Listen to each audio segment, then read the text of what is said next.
Are you journeying through grief and needing a little extra support, inspiration, healing, and guidance? Join me in turning your losses into gains. Hi, my friend. I'm Tara Accardo. I'm a certified grief and spiritual life coach and creator of the Losses Become Gains online community and podcast. I'm an only child who lost both parents to cancer within 6 months of each other, followed by my sweet fur baby soon after. After all of this, I knew I was meant to do more with what I had been through, and now that means supporting and empowering grievers just like you.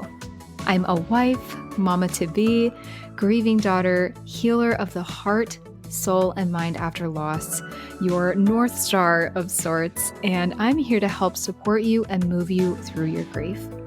I want for you to feel like I'm your bestie in the grief space and know that whatever you're going through, there's someone out there who just gets it and makes you feel seen, heard, validated, and supported. Few topics are off limits here because grief and loss don't hold back either. We'll get into the nitty-gritty of what all of this means for you, coping tools, lifestyle development topics, and impactful mindset shifts to take you from just surviving to thriving after loss and in your grief.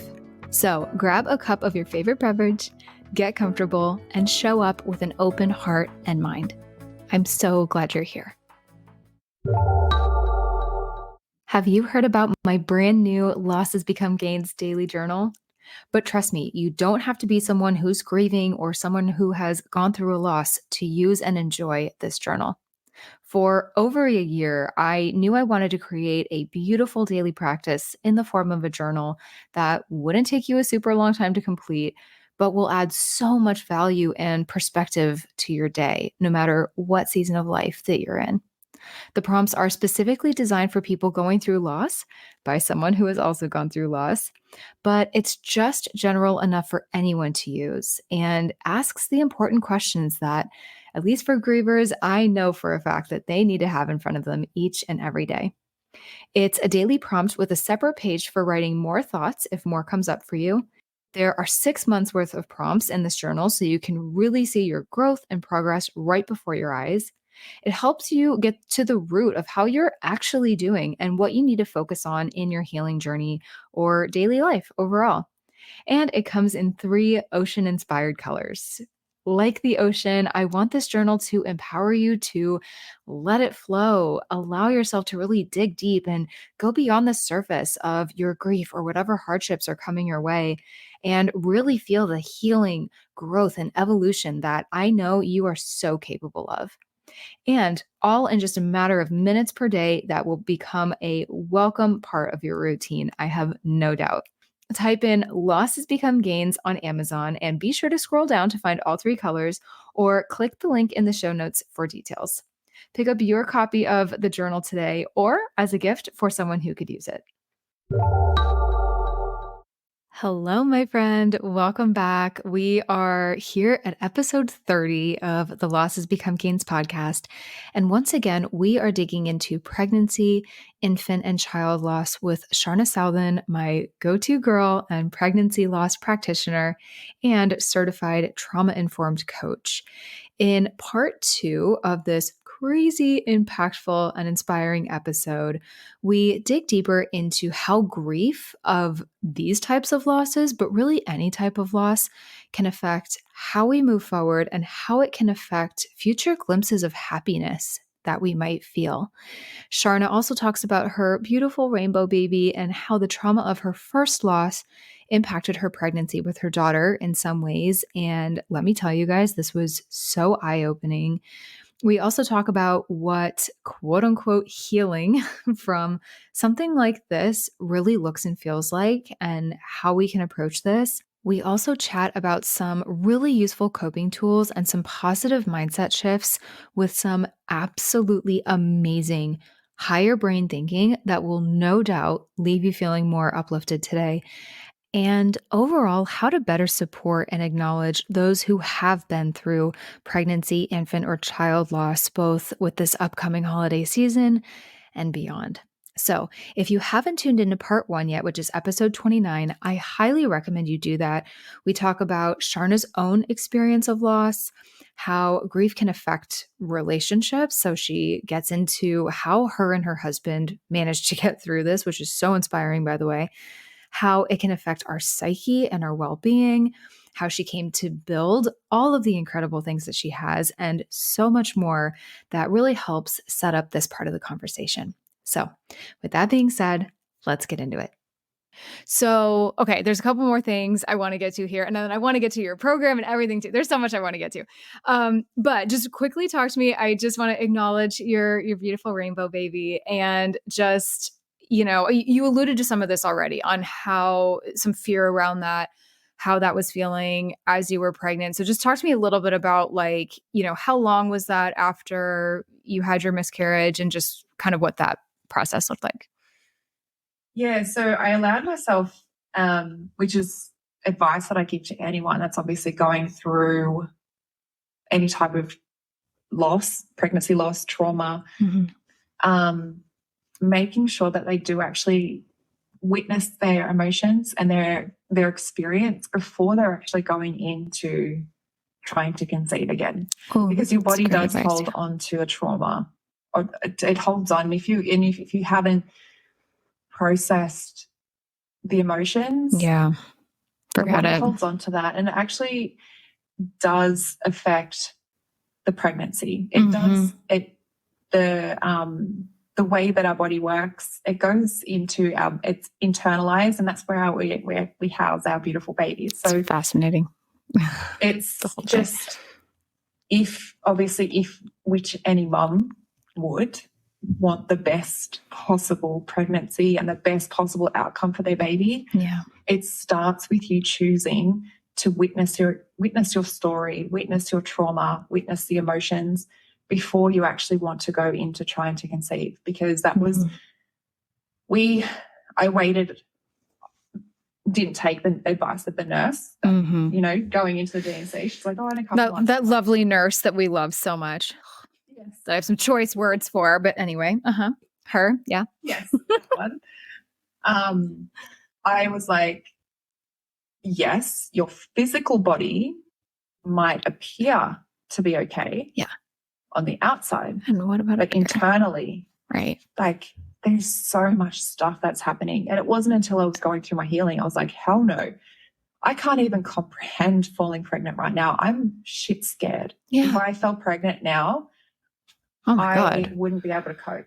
Yeah, absolutely. So I obviously did a lot of work physically, emotionally, spiritually on myself before I got to the point where I was like, okay, now I can fall pregnant. And if everything was to go wrong again, I know I will be in a lot of pain, but I will be okay. Yep. I know that I can support myself out of it, and I know that I will be okay. Yeah.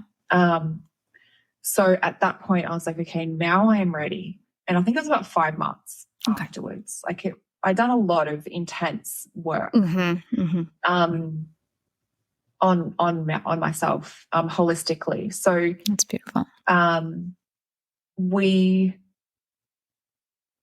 think we were trying, and I think I may have, with the moment that we decided to try, I think I got one period, and I remember being super triggered, going, oh my gosh, I'm not pregnant. I can't imagine. Yeah. And then I processed all of that and the emotions and the fear and the anxieties and all that came up.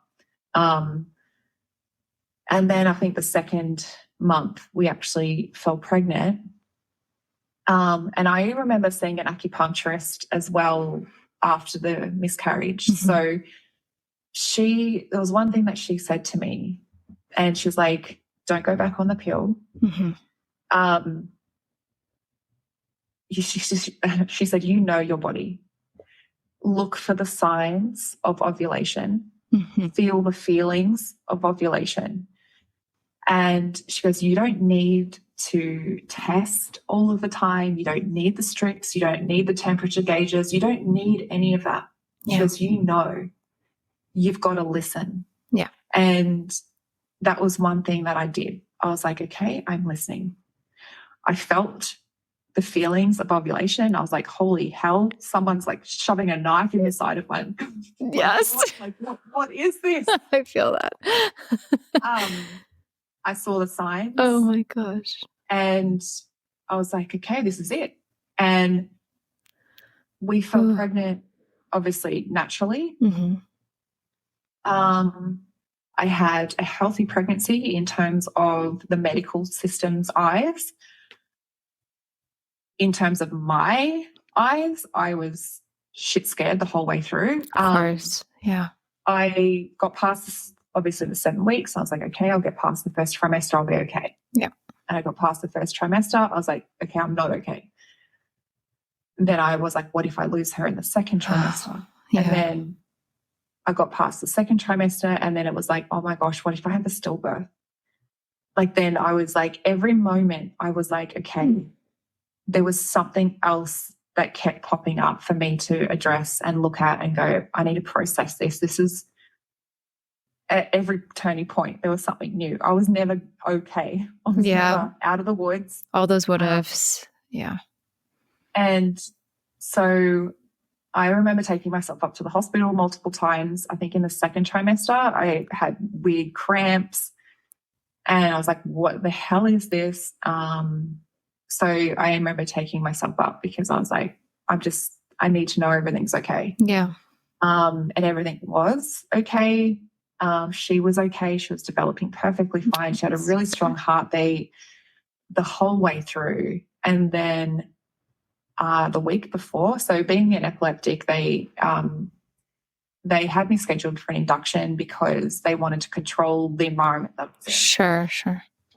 And I had to be at a hospital that was close to somewhere where they could fly me if I needed to see a neurologist. Gotcha.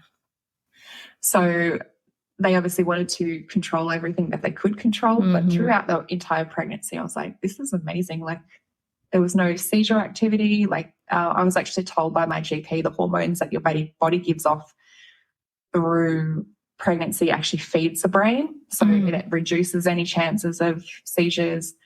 The day that we were going up for induction, I had absolutely no thoughts of her at all being a stillborn. I was so excited. You know, I think I'd done a lot of the processing. Yeah. And my body was then, it felt safe for me to go up and to have her. I was actually talking to one of my coach friends about that. And she's like, if your body felt unsafe, she goes, that's where the labors are drawn out. That's where everything's drawn out because your body doesn't feel safe to give birth. And you wouldn't have had a relatively easy birth. Oh, that's so interesting. Yeah. Being that I was induced, obviously it was very painful. I had her within 5 hours, but she was stuck. She had the umbilical cord wrapped around her neck. Oh, terrifying. And so she wasn't coming. I was pushing for 2 hours and she wasn't coming out.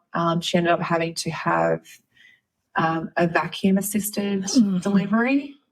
Again, it's trauma for me. It's trauma for her as well. Like, having her entry into the world the way that she did is trauma. Yeah.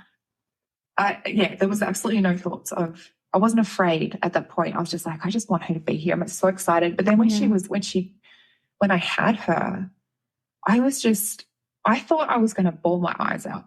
I'm like, I'm going to cry. I'm going to be like all those people on TV that are just going to cry. And I was in awe of her. Yeah. I didn't cry. I was smiling and I was holding her and I was like, oh, this just feels so natural. And like, yeah. And then I look back, I'm like, should I have cried?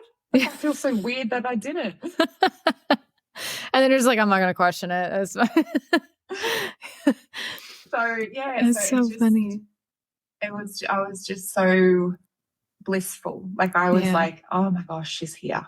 And then I was holding her and I was just like, oh, she's here. That relief after everything you've been through. Like, that's a relief, even if you have not gone through pregnancy loss, but to have endured what you already did, or anybody here listening that has gone through some trauma leading up to a sweet little soul coming here. I mean, that it must be a relief like you just simply cannot describe.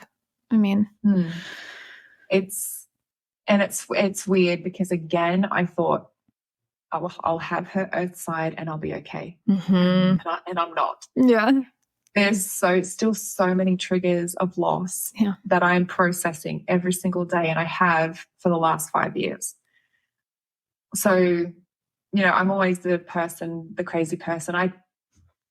I tell people to personify fear. I tell them to talk to them because fear is, when you can shine light on it, it's not that big. Yeah. But it can be overwhelming, and it can be scary, and it's all it is. It's,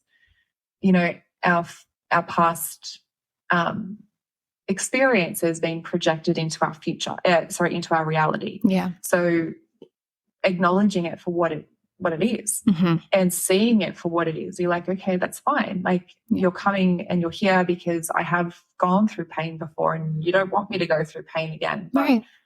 Fair. I'm okay. It's fair. Yeah. But parenting after loss has its challenges as well. I had her for the first time, she had to go under GA to get her dental work done. And I cried like the whole day leading up to that, because I was like, what if she goes under and she doesn't wake up? Oh, wow. Yeah. So your mind just... And it took off. Runs. And yeah. And I was like, and my husband's like, don't do it then. And I'm like, but she needs to have the dental treatment done. So he's like, okay, so then, he goes, it's going to be okay. Like something's got to give. Yeah. He was like trying to be factual with me. Sure. Like, she's in good hands. Like he does this all the time. Like he was trying to, which sometimes that works. Like you need to have the facts in front of you to go, oh, okay, well, yeah, where am I really scared something's going to happen? Right. And I'm sure if anything was going to happen when she was under, they would stop, or they would let me know. Or communication. So I had to obviously process a lot of those fears because they were mine, they're not hers. And kids are very open to energies. So I had to also be aware of the energy that I was in. And she was definitely picking up on a lot of my anxiety. But, it's, they're very receptive little beings. Yes. So it's very, very important that we look at ourselves a lot of the time.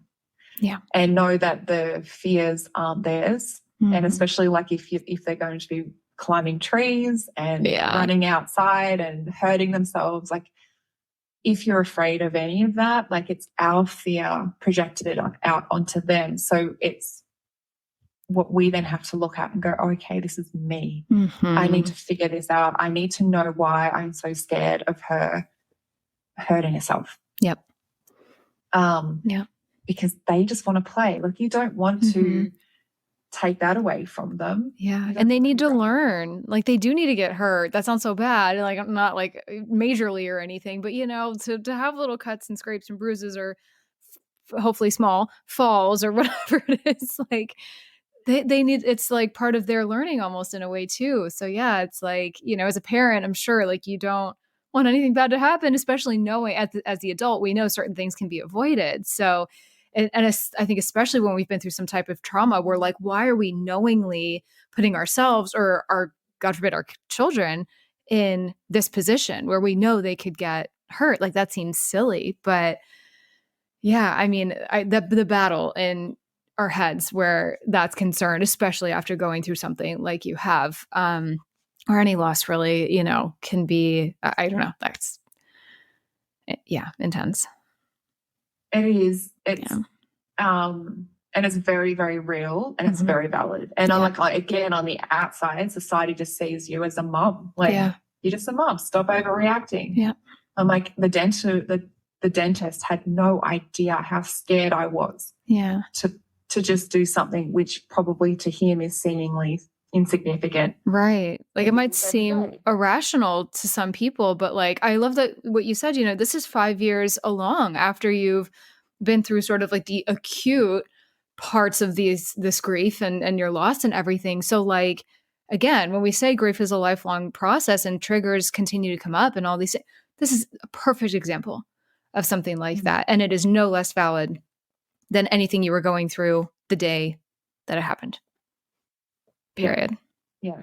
It just presents itself in different ways. Exactly. It keeps giving you opportunities to see it, to heal it. Yeah. And again, it's like, I always go back to the onion. Like, healing is like an onion. Yeah. And like an onion, you've got to peel back layers. And when you peel back layers, you cry. And there's always a quote from the Shrek movie that I keep every time then I see the onion. Love that like, movie. You're so wrapped up in layers, onion boy, you're afraid of your own feelings. And it's gold. So true, because it's that whole, like, yes, you've got to peel back the layers. That every time we are presented with something, it's a new layer. Yep. It's not that you heal it once and it's gone. It's just another layer, and it's going deeper. You're healing at a deeper level. Yeah.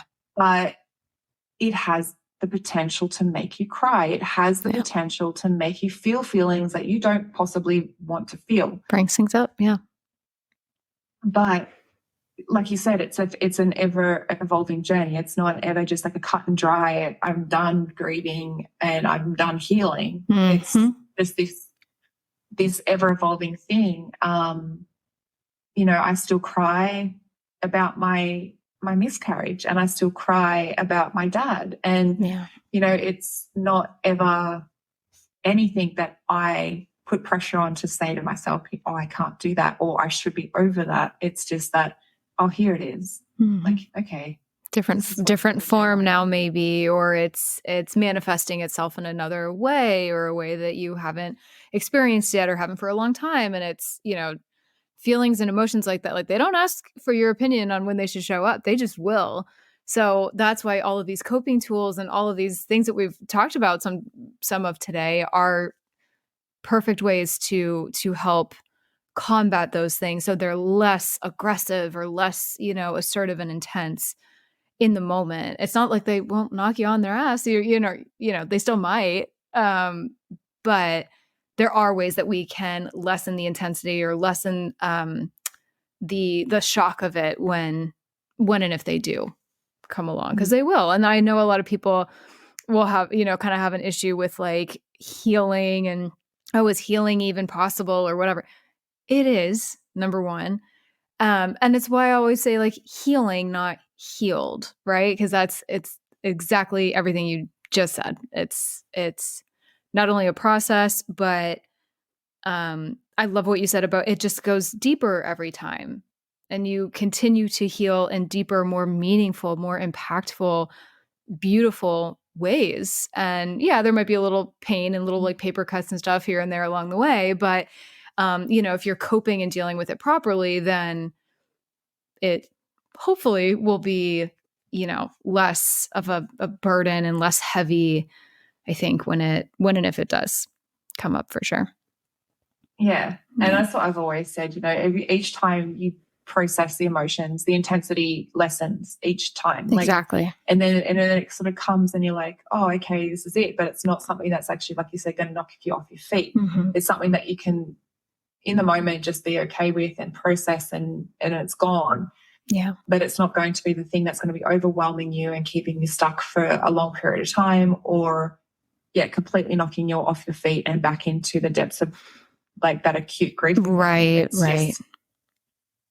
It lessens the intensity, but it's never to say that it's never going to come back. Right. And I think that a lot of people go like, oh, but I addressed that, I processed that emotion. And I'm like, yeah, but also that emotion is attached to multiple different things in you and in your life. Mm-hmm. So it's never to say that emotion is going to be processed in all of these different ways each time it presents. So each time it does come, it's just from a different memory, or from a different new iterations of it almost. Yeah. So you've just got the opportunity again to process it again, see it, not get frustrated there, and You could just say, hello, old friend. Okay, we're back. Good times. We can laugh about it now. But but it's true. We kind of just have to greet it again. And it's exhausting. It can be so exhausting. Just when we think we've kind of, gotten through maybe certain aspects of our guilt or regret or something, or some anger or whatever it is that comes up, like I said, different iterations. It might and we continue to evolve as humans, as souls, as we can go through our life. So, things are always going to pop up. So it's, I hate to say it so bluntly, but like, get used to it. Like, this is welcome to grief. Welcome to the club that no one wanted to be a part of. But here we are. So yeah, like I said, we can laugh. But so I really want to just talk about the work that you do, because obviously this is Losses Become Gains, and you have made such gains and created something so beautiful from everything that you have been through. So you founded the Institute of Healing Through Pregnancy Loss. You have a program, you have a podcast. So like I mentioned briefly earlier, like all of this will be linked in the show notes, of course. But I just want you to talk a little bit about the work you do, how you came to do that work, and just like how people can work with you and what you serve people who are going through, this type of loss, or they want to learn more. Yeah. So like you said, I founded the Institute of Healing Through Pregnancy Loss because out of my loss, I realized there was a gap in the system in terms of specific pregnancy loss support, whether that's, early loss, late pregnancy loss, or stillbirths, or, baby loss. Like there's a gap. And I felt that. And my clients at the time, the way that I started working was with one-on-one sessions with angel mums, and they felt that too. There was always something missing. And they felt like they didn't have the specific support and understanding that they needed to start their healing and recovery. So not long into my pregnancy, my rainbow pregnancy, I actually enrolled in a life coaching program. I was like, okay, this is kind of what I'm going to do. Like, it was actually there's a couple of different directions I wanted to go in, but my mum's like, pregnancy loss is actually why you're even thinking about it. Totally. Yeah. So I was like, okay, so this is it. I started working with lost moms through one-on-one coaching. I developed a 3-month program, which essentially, when I reflected back over my journey, was every single step that I took in my healing and recovery. And I just broke it down into 3 core pillars. And then each month we worked through one of those core pillars. I then I'd run a few mums through that, and then I had some more angel mums reaching out to me going, I need to know how to do what you do. And I was like, well, I don't know how to do that. So I originally said no. I'm like, I don't know how to teach you that. Yeah. And then one of them reached out again about 3 months later, and she's like, no, I need to know, like, how you do. You don't understand. You don't understand. You're showing up in the world. You're helping people. How can I do that? Wow. So that's where the Pregnancy Loss Practitioner certification was born, because women were obviously wanting to know how they could be that support for others and have that confidence and the structure behind them. So what I did was I stripped back all of essentially the programs that I had created and put those 3 core pillars into the certification, created a curriculum around those so that then I was in the position to teach everything that I had previously done. I then added a business element to it so that obviously when they've gone through and have the knowledge, you're like, well, now what? Because a lot of coaching programs kind of leave people in the lurch and go, well, I don't actually know what to do with this information now. How do I set up my business or coaching programs? So I added the business element into it, because I'm like, so now you've got the knowledge, you've got I added a business pillar, which then runs them through the basics of like the foundations of business in terms of like their niche, how to, where they want to position themselves. Yeah. And all of the, nitty-gritty, all the fun details of business. Yeah. That's so great. No one likes to do. Yeah. So that's all part of now the certification. And then I added in my bespoke course creation. So then they take all of that and then we work together on building out their core offer. So and cool. Then after probably 4 months, 5 months, they can go from learning the curriculum, learning the content, implementing and integrating it into their life, because I've essentially designed it so it's healing the healer. Like they're able to work through the content, learn how to do it themselves, see the difference that it makes, and then be able to teach someone and go, oh my gosh, this is actually how it works. That's amazing. And then obviously have a program and offering a coaching, package to offer at the end of that period as well. So they can go through pricing it, how to talk about it, how to structure it. So it's going to give the person the most transformation possible. So that's certificate 1. And then I developed another certification, which is certificate 2, which is trauma-informed care and nervous system regulation. Understanding that pregnancy loss is trauma. It's trauma to the mom. It's trauma to the dad. And the depth of how that trauma is in their body. And like I said before, how we really do need to understand that the trauma presents pre-developmental and pre-cognitive for the baby. Yeah. So the trauma that we don't process as the mum gets transferred into the baby, like when you're pregnant again. Right, so right. It's so important. It's never to say, it's such a missing piece. Like you don't get that. The medical system doesn't recognize that as trauma. Clearly not. Certainly not in your case. But I think generally speaking, it's also a huge gap, like you said. Yeah. Yeah. That's awesome. Massive missing piece. Yeah. And only because I experienced it. It was a very traumatic experience for me. And then seeing how that trauma presented in my life afterwards, even years afterwards, I'm still processing my trauma now, and I've got my 5-year-old daughter.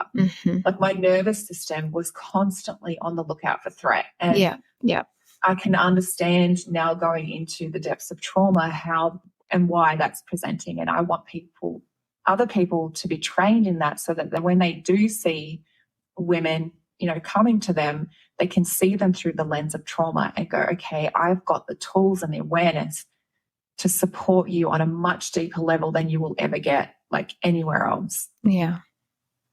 So that's now certification 2. And then we can integrate that into they have support, obviously, into the entire program from myself. So then we can integrate that knowledge into their offering.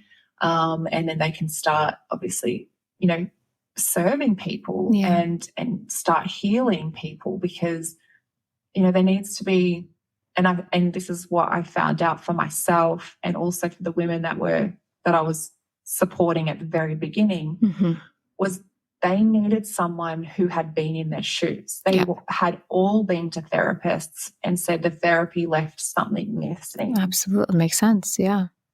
They needed that validation from someone to go, you know what, I get it. Yeah. I get that this grief is different. I get that you're experiencing trauma. Yep. And because a lot of therapists aren't trauma-informed therapists either. You've got to specifically search for those types of people as well. So to have someone that's specifically loss support that can specialize in the trauma aspect of it as well is such a powerful place to be able to support someone from. Yeah. And I've had now mums come from multiple different places all over the world, multiple different experiences with loss. Mine was a miscarriage, but I have women that have had terminations for medical reasons, baby loss, recurrent losses, even one lady that didn't experience loss herself, but she was training to be a counselor. So she's like, I need to know how I can support those that are navigating pregnancy loss, because it's coming from someone that has experienced it. Right. Like I've created the entire program around experiencing it. Right. And you're not going to get that in a textbook. Who better to speak to it? Yeah. I feel like that's, as a coach, like that's kind of what we do. We are guiding past versions of ourselves. So we know better than anybody. And then, add on any other certifications we've gotten or, coaching, like we've educated ourselves even more on top of it to provide the most well-rounded, like comprehensive, not to sound so textbook, but like support, guidance and that people could possibly get. Because it's very heart-centered. It's coming from a place of like, I have been where you are, take my hand, let's do this together kind of a thing. So that's beautiful. Yeah.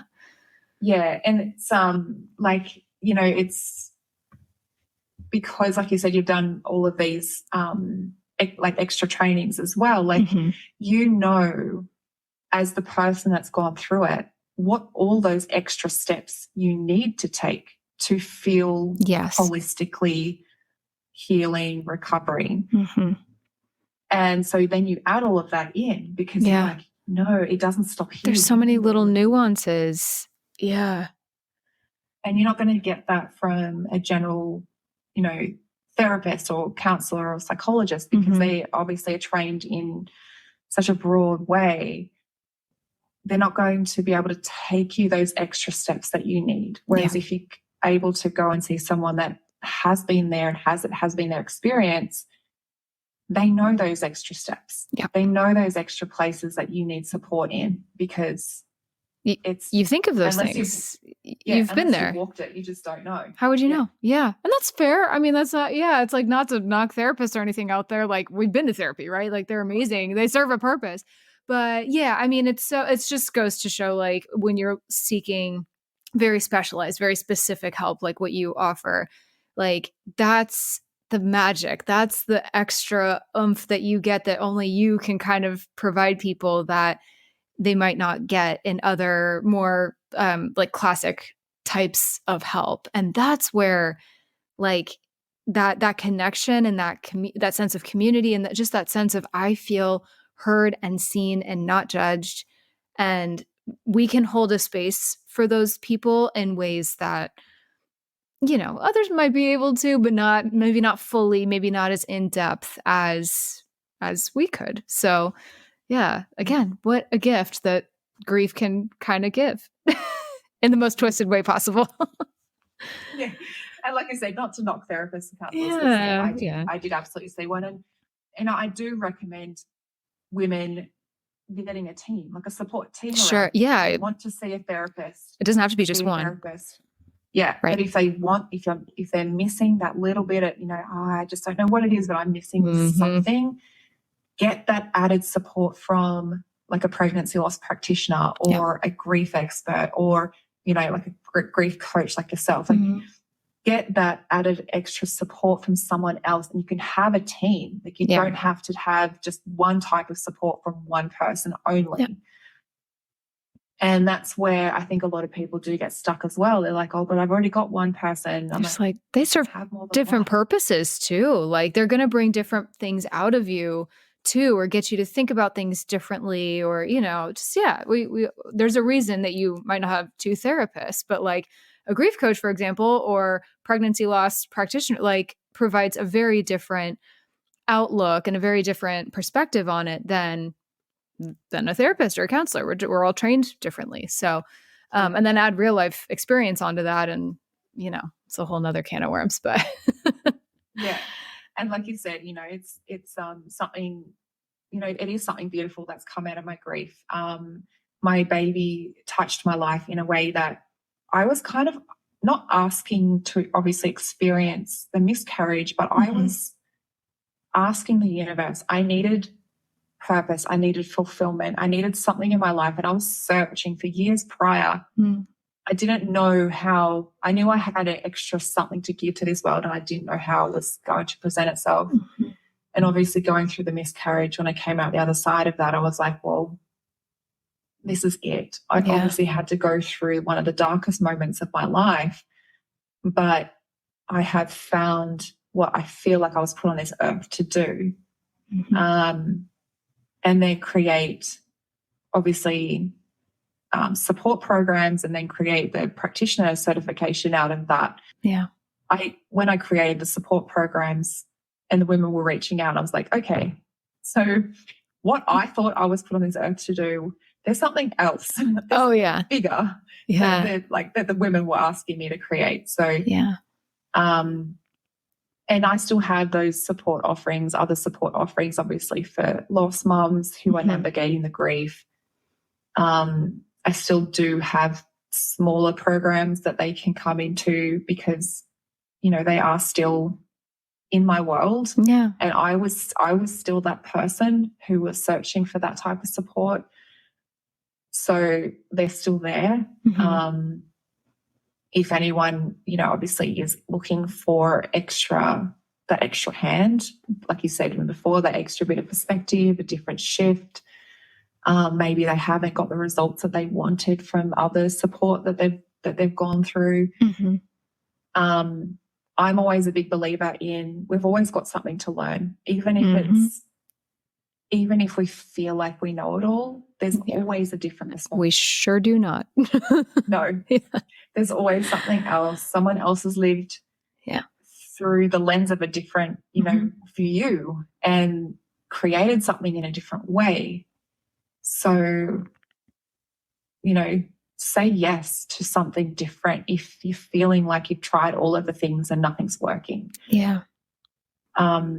Because chances are, you know, and it was what my clients very early on when I started coaching, that was what they were saying. Was, you know, I'm glad I took that leap of faith because their lives completely shifted after that. That's amazing. They got the support and the validation and the understanding and the tools that they needed that they didn't get before. There is something so powerful in that idea of like, do something different. Like if you are, anybody listening is feeling stagnant, is feeling stuck, is feeling like there is just no hope or things aren't going to get better or whatever, or maybe you've tried and you're just like, oh, I don't want to try one more thing, or it just, you know, like you're just exhausted. Like I just want to see anyone who's going through that today. And I bet you have also been there. I've certainly been there. And you know, there's no harm in trying a different, you know, avenue with it. And again, I just think that's what's so special about those of us who have been through whatever traumas we have been and have created something out of that. Not only just found what because I empathize with you so much and like, this is what I feel like I'm meant to be doing here. And I just want to like shout it from the rooftops. And that's such a magical feeling. So I just want to like put that inspiration into people's minds today too. And it doesn't mean you have to go create programs and doing all the like the technical stuff that we're doing. And you don't have to be in the grief space or anything. Cause I get people all the time. I don't know if you do too, but some people are like, I don't know how you talk about this every day. I'm like, this is cathartic as hell. Actually, I've actually actively helped myself in my own healing by talking about this ad nauseum. So joke's on you, because this has actually really helped me. But it's not for everybody. So we all have to just kind of like make, you know, the lemonade out of whatever lemons we were given, right? And whatever that looks like to each of us. And I just want to encourage people, like, that can be really exciting. Like, that's not something we have to fear.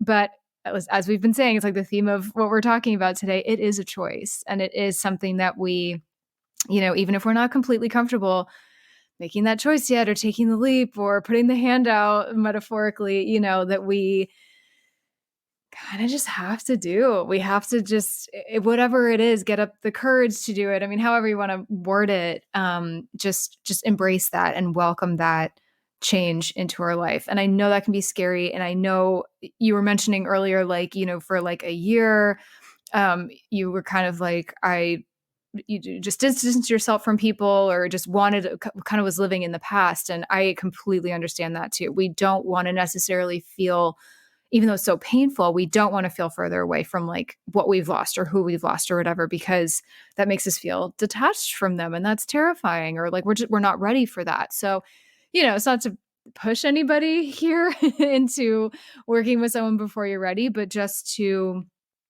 there is always going to be sometimes maybe an element of apprehension and just a little resistance to it, for a variety of reasons. But we don't need to resist and not to stay so stuck in that. But anyway, I just want to validate that because I've been there and I know a lot of people are there or might be there. So, and that's valid. That's absolutely valid. But, yeah. It's a hard place to be. And I think if you're in the depths of grief, you're definitely probably not ready to see that there is anything out there at this point. But if you are starting to entertain the idea of this isn't where this is not the rest of my life. This is not where I want to see myself the rest of my life. But how do I kind of get out of there? Sometimes it is leaping before you're ready. Sometimes it is just, closing your eyes and taking that jump, or closing your eyes and putting your hand out and going, oh, please, I think someone's on the other side. Anybody? Anywhere? Blind faith. Yeah. Yeah. And just jumping before you're ready, because there is never going to be that perfect utopia moment of oh, okay, now everything's aligned. Now it's here. The universe is going to give you what you're asking for. It might not look wrapped up in the present that you're looking for specifically, but they're going to put someone on your path that can offer you that support that you've been after. Yep. And it might not look like there's a line in I think it's Evan Almighty, the movie. Great movie. And it's I don't know, I can't remember the whole thing, but it's if you're praying for courage, do you think God is going to give you courage or give you the opportunity to be courageous? Ooh. Love that. Yeah, it's not going to look the way maybe that you think it's going to look. Yeah. But the universe or God, whoever you believe in, is going to give you the opportunity to do the thing that you've been asking your higher power for. Yep. And be open to that and take the leap. Sometimes, and most often than not, you're going to have to take it before you're ready. Yeah. And it's going to be scary, and you're not going to know what it's going to be like on the other side. But chances are, it will be better than probably what you're anticipating. So much better. Yeah. But it's just may not be wrapped up in the present or the gift that you've been specifically asking for. Yeah. I've always loved that quote because I'm that's a great analogy. Yeah. Oh, it's so true. There's more to it too. So Google it and it'll come up. But I just love that specifically. You often asking for something, but they're not going to give you that thing. It's going to give you the opportunity to do it. There's a difference. Yeah. And it's not going to be handed to you on a silver platter. Yeah. So you have to take the action. Yep. You have to take the step. You have to take the action towards the thing that you want to bring in or call in or create for yourself, because otherwise you can just keep asking for big signs, and you'll never see them, and you'll never change because you never take the action. Yeah. And you'll wonder why. It's if anybody here knows grief, it's, things don't go to plan, right? This is life. It makes us work for it in ways that we don't feel like working for it sometimes. But it'd be so nice to take the lazy way out sometimes, but that's just not, and we got to take the steps when we're ready. But I think you said it perfectly. It's not going to necessarily be handed to us easily, and maybe not in the package that we anticipated. And I love what you said, because I feel very deeply about this in my own way too. You maybe knew you were meant to do something kind of big or impactful and soul filled with your time here, but you maybe didn't know what it was, or it hadn't really come to you. And then here you are, sort of, again, I use this term loosely, on the other side of your losses here. And you're like, oh, this was it.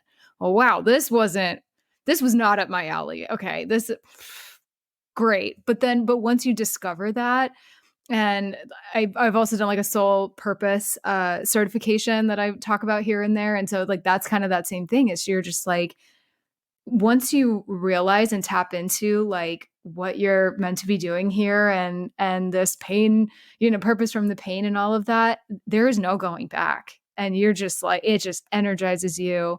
Anyway, I talked about those technicolors that we see after grief sometimes, like this is a part of it. And it's like, I know this can feel very far away from people sometimes. So again, depending on where anyone listening here is at in their grief, like take this with a grain of salt, but know that this is the kind of thing that's possible. And like, how amazing is that? Like you said, like with the help of a coach or whoever, like it can completely shift the entire trajectory of your life in the most positive, incredible way possible. Like, how cool is that? Like that is no small thing. So never, like some people are like, oh, but I don't want to find purpose in what I've been through. I'm like, sometimes you never will find purpose in what you've actually been through, but there's going to be purpose in your life afterwards. Yes. So, yes. It's well never said. to be like, oh, I need to create like a business and all of this. Yeah. Like, no. That ain't it. You touched on it too. Like you just, you don't have to go and do these big things. Right. Just know that even living your life to its fullest capacity is impactful. Yes. It is your divine right. Like we're here for, we're here to be walking the earth in our fullest potential. Yeah.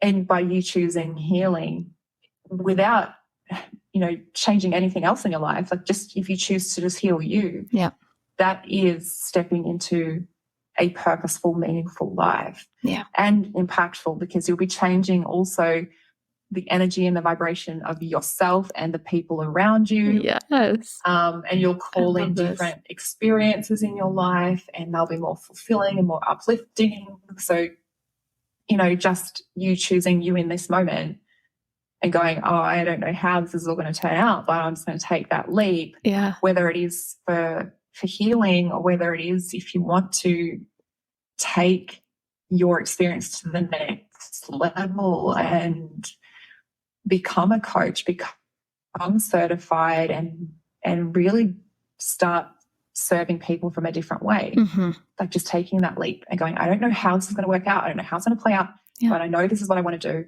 and just leap. Right. The universe needs you to leap. Yes. It's begging you.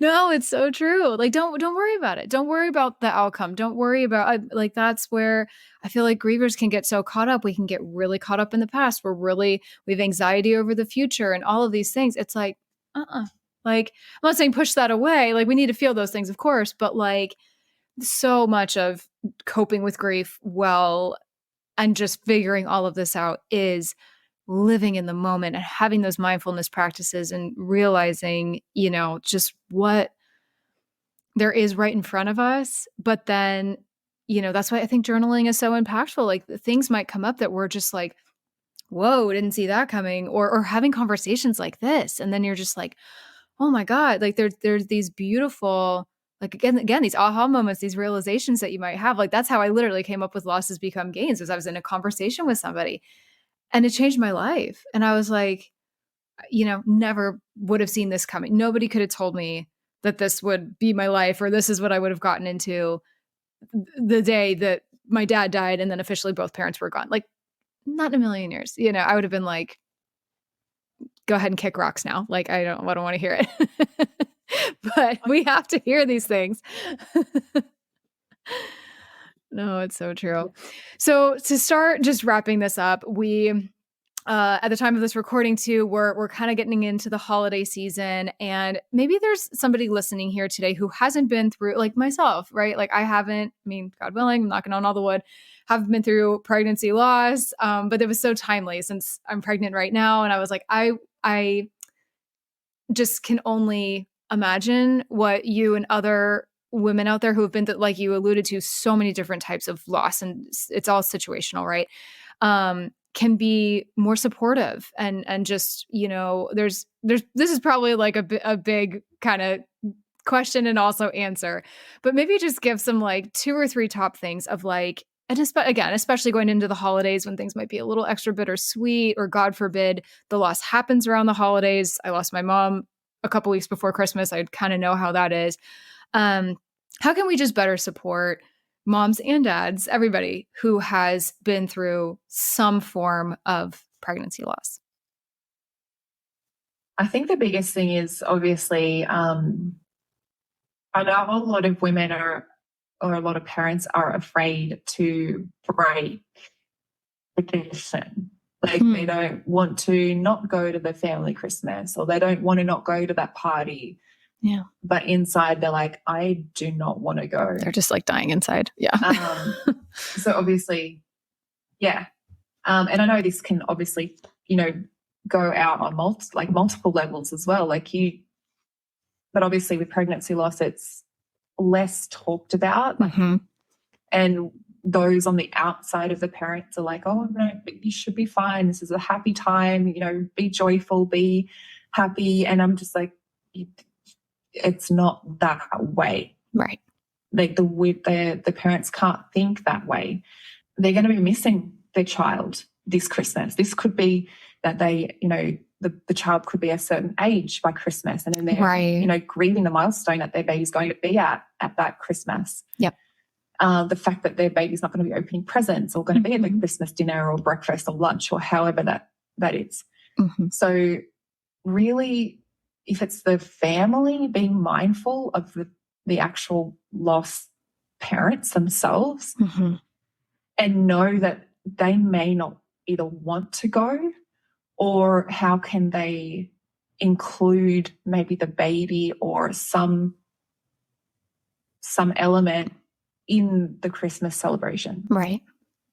And whether they or ask the parents what they want. Like if they want to be at the party, Christmas party, how can they be inclusive of their baby? Yeah. Like do they want their baby to be included? If they don't, that's completely fine too. Right. It might be too triggering for them to see their baby's name somewhere.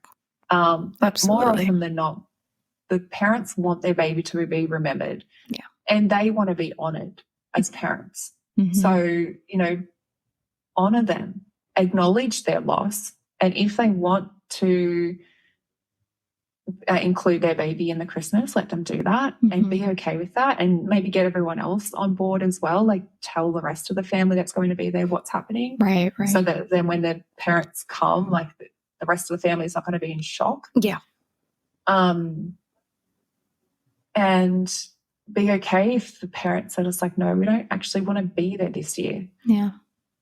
Or that they show up and leave early because they can't cope. Yeah.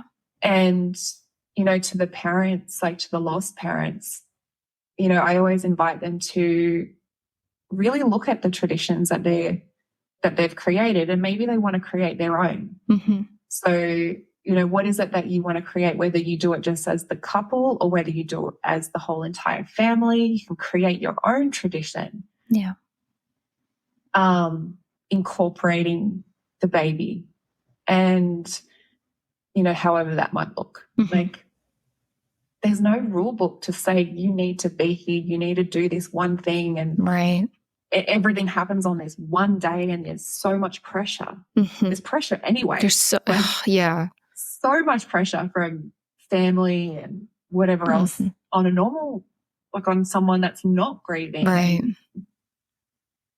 It's just it's one day of the year. And I often just say it's one day. Yeah. Like it's literally one day.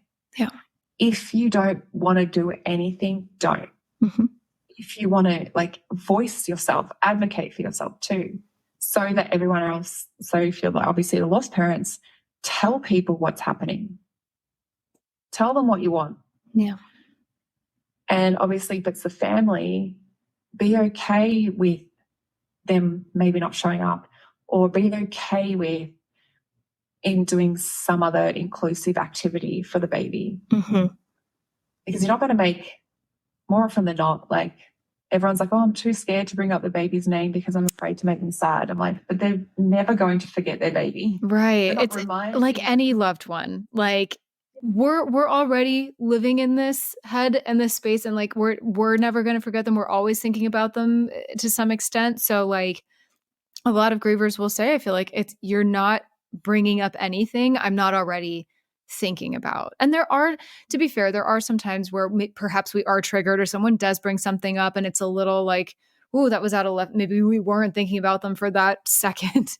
And it was a bit triggering. That has, that's happened to me. That's probably happened to a lot of people. So I get it. I get why people want to tread lightly, but I also know that, saying nothing is worse than almost saying the wrong thing sometimes. It's hard. It's hard for people that are, the I'm going to say non-griever, for lack of a better term, to know the right thing to say, because it is so situational on the person who's grieving, and we all grieve differently. So, I've talked to some family members about this. So like, I can't keep up. Like, I don't know how to support people.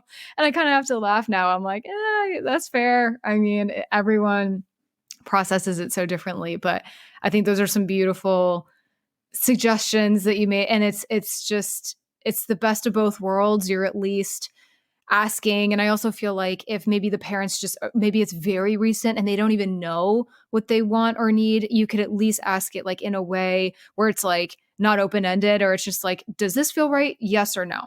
And just giving them just like an immediate like, oh, that feels good to me, or oh no, that doesn't feel right. And then you can at least get a little bit of clarification from there. And then that's all you have to ask. And, you're not berating them with, oh, how should we honor them this year, when they're just like, we just lost it 2 weeks ago. I don't know. Like, what are you you know what I mean? Like, please ask someone else. Like, yeah. Yeah, it can be really hard. And like you said, if it's early stages, having those closed questions would be really supportive, because you're not then leaving it up to the bereaved parents going, oh, actually, I don't know. You're kind of like, and in those moments of grief, you kind of do want someone to just take the reins and go, this is what's happening. This is, all of the things. So maybe it is the parents or the whoever else, coming to them with a suggestion and saying yes or no. Like, it takes out that whole thinking part that the parents have to do, because that's really hard when you're grieving. You can't think straight. No, totally. You just your whole human brain just goes. So, but I think taking the pressure off them, like honoring them, acknowledging the parents, and taking the pressure off. They can show up. They don't. They can if they want to. They don't have to if they don't want to. Right. However it is that they show up, wake up that morning, they're like, oh, no. Not today. Today I'm feeling no. Because, each day is so different. That can change too. Yeah. We could be having our really good days or our really bad days, and they're not always going to be on the same days. Or maybe literally in the morning you're doing okay, and then in the afternoon something triggers you and you're just like, oh, just kidding. So just, again, it's just that we keep saying holding space, but just, and giving people grace if they maybe are not as organized, or if they commit to something and then have to back out or whatever, just, having lower expectations perhaps than usual. And for anybody grieving, certainly. And this, of course, goes outside of holidays and everything too. This is very much just in general, but especially with the holidays coming up, because there can be such expectations around the holidays, or such, no, this is what we do. Us family gets together, or people assume like maybe the parents should be surrounded by family, and like, oh, you should be. The shoulds, like, please, no shoulds, like, oh, you should be around people or whatever.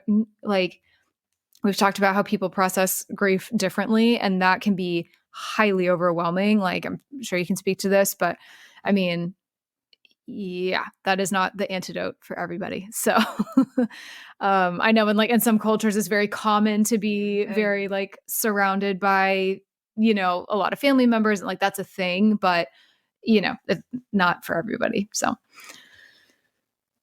yeah, I mentioned before that I go inside of me when I'm trying to process. I don't want to be outside of. I don't want to be surrounded by multiple people and then trying to express myself and having to explain everything. I'm like, I don't even really know. Totally overwhelming. So yeah, sometimes it is a complete opposite to what someone else is going to think. You should be around family. I'm like, no, I actually just want to be by myself. I want to do my own thing.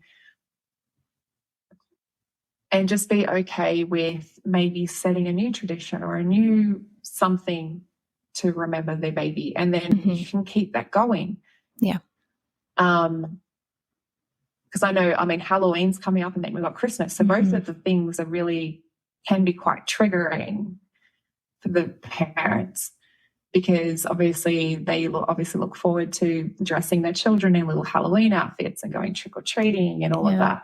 All the things. So there's that. They're going to be obviously grieving right like soon. And then Christmas is obviously like a big thing. Everyone's like, it's happy, it's joyous, be happy, be joyous. Don't be sad. Yeah. But it's like, you kidding me?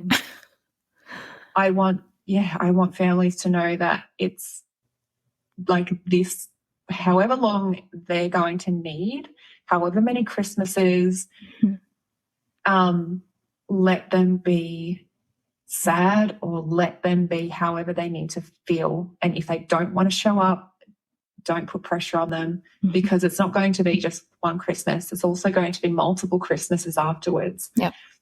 Because like I said before, they're going to miss all of these milestone moments, and Christmas can be triggers. Yeah.